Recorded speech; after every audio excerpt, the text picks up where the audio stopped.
តស្បៃពីកាយសងសាហដ្ឋាបានអងឯកសពប្រានគ្មានសល់ត្រង់ណា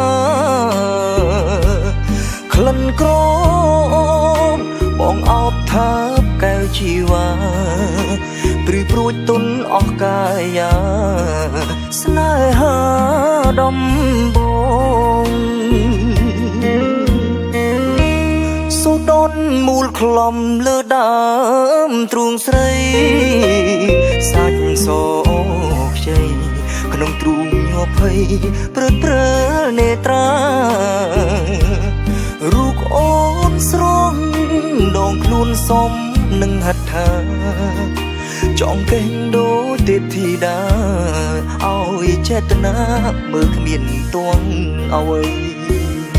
ដើមទ្រូងប៉ះគ្នាពងងារស្រវា